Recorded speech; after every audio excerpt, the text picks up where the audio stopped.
격투기 전문 심판팀 레프리 오브 저스티스의 백종근 심판이라고 합니다. 안녕하십니까.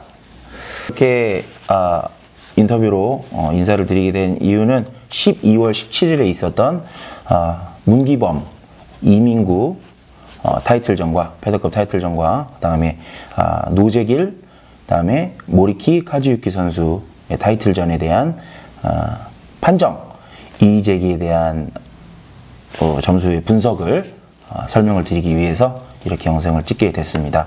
우선은 첫 번째로 이렇게 또 시청자분들 그리고 격투기 팬분들께 이 심판 그 판정에 대한 걸로 인해서 좀 혼란을 드렸던 점을 심판위원회를 대표해서 사과를 드리는 바입니다. 우선 문기범 선수와 이민구 선수의 그 심판 판정에 대한 이의 제기는 이민구 선수의 팀인 팀 마초 측에서 직접 심판 이의 제기를 제시해왔음을 알려드리는 바입니다.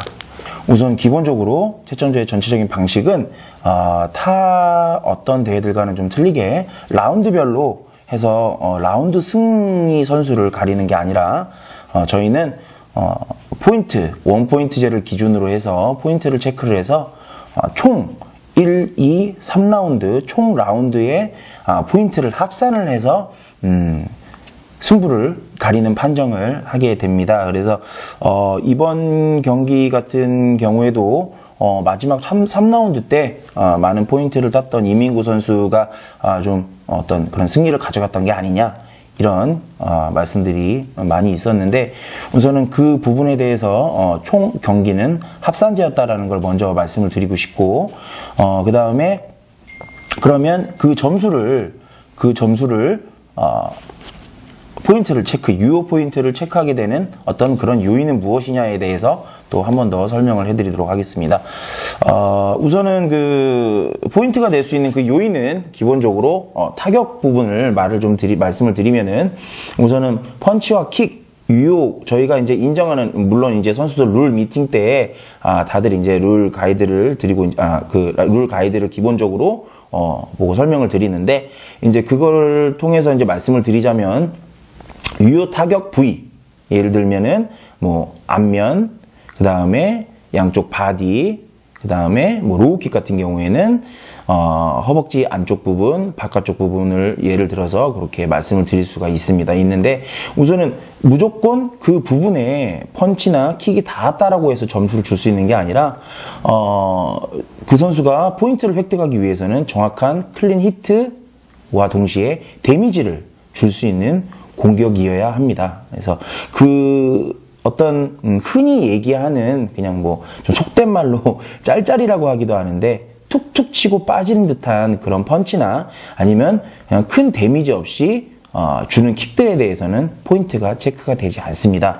말 그대로 히트 이후에 데미지가 있어야지만 거기에 대한 포인트를 체크를 하게 되고요. 이렇게 이제 포인트에 대해서 저희가 이제 룰을 정하고 이제 하게 된 배경에는 여러 가지가 있지만, 가장 큰 요인은 바로 그래플링, 그러니까는 바닥에서 그라운드에서 싸우는 어떤 그런 선수들과 또 서서 뭐 스트라이킹이라고 하죠. 그런 그러니까 타격을 주로 하는 스트라이커들과 그래플러들의 어떤 동등한 점수 분배를 하기 위해서 이런 점수제를 택해서 하고 있었고요. 합산제로 하다 보니까 아무래도 라운드별로 승리 요인을 따지는 것보다는 경기 전체를 바라보게 되고, 그 전체에 대한 결과를 가지고 이제 승부를 하다 보니까 좀 요번 같은 어떤 그런 일도 일어난 것 같습니다. 그래서 이런 심판 판정에 대해서는 조금 더 여러분들이 또 격투기 팬분들이나 선수들이 좀 더 이해가 빠르고 또 수긍할 수 있는 어떤 룰을 만들기 위해서 앞으로 좀 더 노력을 할 것이고요. 우선은 뭐 좀 서론이 길었는데, 그거 이후에 이제 좀 바로 그 문기범 선수, 이민구 선수의 경기 분석에 대해서 좀 말씀을 드리면, 우선 경기 분석을 하기 위해서는 총 3명의 심판이 필요하고요. 그 3명의 심판은 당일 경기 배심을 보지 않았던 2명의 심판과 당일 경기 주심으로 올라갔던 주심을 세우게 되고요. 주심을 세우는 이유는 주심, 그러니까 편파에 대한 걸 다시 한번 확인을 시키고자 이렇게 주심을 세워서 주심에 대한 포인트를 다시 한번 체크를 하도록 하였습니다. 실질적으로 주심이 경기를 위해서 케이지 위에서 경기를 하거나 이런 어떤 그런 요인이 되지 못하고 오로지 경기 순환을 위해서만, 올바른 경기 그 진행을 위해서만 주심은 활동을 하기 때문에 그 이외에 또 포인트적인 부분을 주심에게 보게끔 해서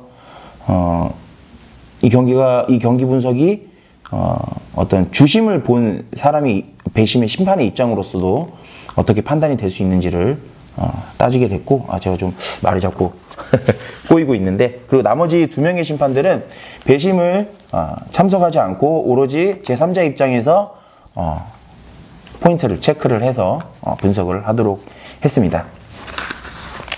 그래서 첫 번째 이제 장지훈 심판의 경우를 예를 들어보면 1라운드 같은 경우에는 총 문기범 선수에게 총 5번의 포인트를 주었고요. 시간대는 4분 27초, 로우킥과 펀치에 대한 점수, 3분 58초 로우킥, 3분 41초 펀치, 3분 30초 미들킥, 3분 11초 펀치에 대한 타격에 대한 점수를 주었고요. 그다음에 블루코너 이민구 선수에게는 3분 4초 미들킥에 대한 점수를 주게 됐습니다.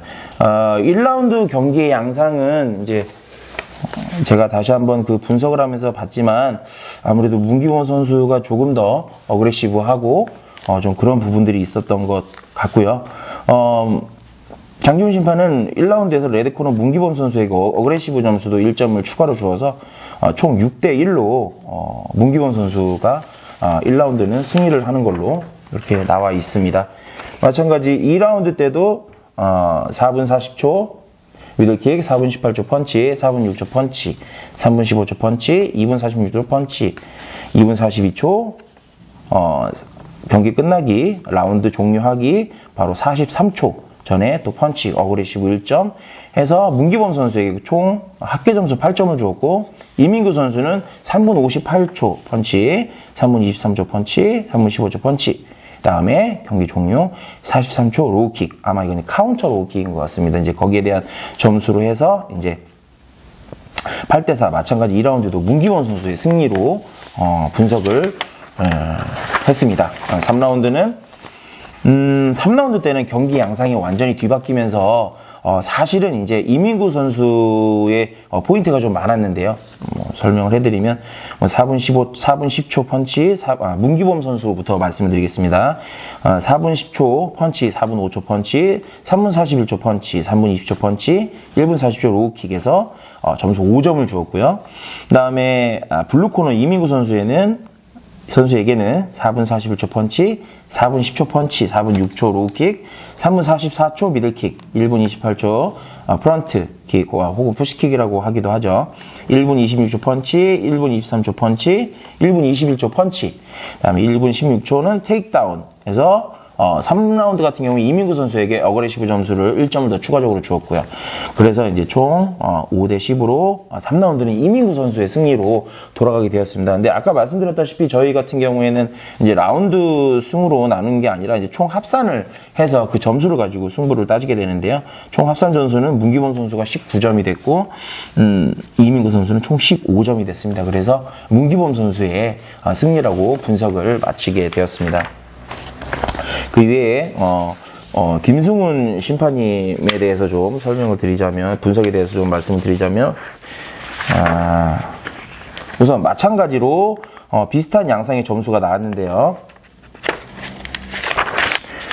우선 3라운드 점수만 좀 말씀을 드리도록 하겠습니다. 3라운드, 나머지 1, 2라운드는 거의 비슷하다고 보시면 되고요. 지금 3라운드 때 김승훈 심판님께서는 어그레시브 1점까지 해가지고 총 11점이 나왔습니다. 이민구 선수에게. 그리고 문기범 선수에게는 합계 점수가 총 3점이 나왔습니다. 말 그대로 심판님들 분석에 따라서 점수에 분명히 차이가 있음을 말씀을 드리고요. 총점만 빨리 말씀드리자면 1라운드 같은 문기범 선수는 3라운드 총 합계에서 19점이 나왔고, 그 다음, 이민규 선수에게는 16점이 나왔습니다. 3점 차이로 이제 문기범 선수의 마찬가지로 승을 들어주게 되고요. 백종건 심판의 경우, 이 경기에 이제 주심을 섰던, 심판입니다. 지금 이 백종건 심판 같은 경우에는 조금 다른 방법을 써봤습니다. 데미지와 히트를 제가 같이 봐주기를, 데미지와 히트를 같이 봐주기를 좀 요청을 해왔고요. 히트라고 말씀드린 건 말 그대로 히트, 꽂히는 부분, 킥이 타격이 되는 부분. 근데 아까 말씀드렸다시피 저희는 타격에서 끝나는 게 아니라 분명 데미지가 있어야 하고요. 근데 그거를 무시를 하고 우선은 한번 보도록 해봤습니다. 마찬가지 그렇게 한 결과 1, 2라운드 마찬가지 문기범 선수의 승리가 나왔고요. 그 다음 마지막 3라운드 또한 마찬가지로 이민구 선수의 승리로 나왔습니다. 다만 이제 좀 틀린 점이 뭐냐면은 3라운드 때 문기범 선수와 이민구 선수 두 선수에게 다 어그레시브에 대한 점수를 다 주었고요. 그래서 총점은 1라운드 19점, 1라운드랜다. 총 3라운드 총 합계해서 문기범 선수에게 19점, 이민구 선수에게 16점, 마찬가지로 19대 16으로 문기범 선수의 승리라고 분석 평가를 내놓도록 했습니다. 분석 결과 문기범 선수와 이민구 선수의 패드급 타이틀 매치는 문기범 선수의 승리인 걸로 다시 한번 분석 결과가 나왔고요. 좀 이외의 것을 좀 말씀드리고 싶습니다. 그건 뭐냐면 제가 한번 평가를 한번 해보았습니다. 평가가 아니라 분석을 한번 해보았습니다. 저 같은 경우에는 완벽하게 우선 데미지와 히트를 구분짓지 않고 히트되는 부분을 최대한 제 눈으로 쫓아서 한번 평가를 내려보았습니다. 결과 1라운드 같은 경우에는 마찬가지로 문기범 선수의 7대2로 승리가 나왔고요. 그 다음에 이제 2라운드 같은 경우에 좀 다른 결과가 나왔는데요.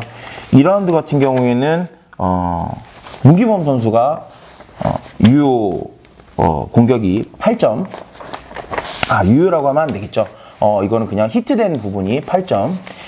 그 다음에 이민구 선수 같은 경우는 히트된 부분이 10점으로 나왔습니다. 오히려 저는 2라운드 때 이민구 선수에게 승리를 주었고요. 어그레시브 점수까지 다 도합한 결과입니다. 그래서 지금 제가 문기범 선수가 2라운드 때 56회 공격을 했고요. 이민구 선수가 2라운드 때 약 53회 공격을 했는데 이 공격은 유효 공격을 떠나서 무조건 킥과 펀치를 뻗은 그 숫자입니다. 정확한 숫자는 아니고요. 그 얘기는 곧 뭐냐면 56회의 펀치를 뻗으면서 제가 인정하는 히트는 8회, 이민구 선수는 제가 인정하는 히트는 10회라는 결과가 나왔습니다. 그래서 이런 8대 10이라는 점수를 또 가지고 3라운드 경기를 평가를 했을 때는 마찬가지로 문기범 선수가 히트된 부분이 약 38회의 공격에서 히트된 부분이 총 8회의 점수가 있었고요. 그 다음에 이민구 선수 약 55회의 공격 중에 10회 정도의 또 히트가 있었습니다. 이 점수를 다 도합을 해봐도 이민구 선수 1라운드부터 해서 총 합산을 해도 23점, 문기범 선수가 23점, 그 다음에 이민구 선수가 총 22점이라는 점수가 나옵니다. 충분히 이해는 합니다. 이제 이민구 선수가 사실 2라운드 때 굉장히 적극적으로 공세를 퍼부었고 두 선수가 비슷한 어떤 공격수가 나올 정도로 둘이 치열하게 공방을 주고받았는데 아무래도 데미지와 히트 부분에 있어서 심판들이 판단이 문기범 선수에게 더 있지 않았나 싶습니다. 1라운드 때 결국에는 그 만회하지 1라운드 때 상대방에게 내주었던 그 점수를 이민구 선수가 3라운드 때 사실 좀 더 많이 만회하고 2라운드 때 좀 더 평균적으로 가져갔으면은 사실 경기 결과가 좀 틀려지지 않았을까라는 생각도 듭니다. 문기범 선수와 이민구 선수의 경기는 문기범 선수의 승리인 걸로 다시 한번 분석 결과를 내놓았음을 말씀을 드립니다. 감사합니다.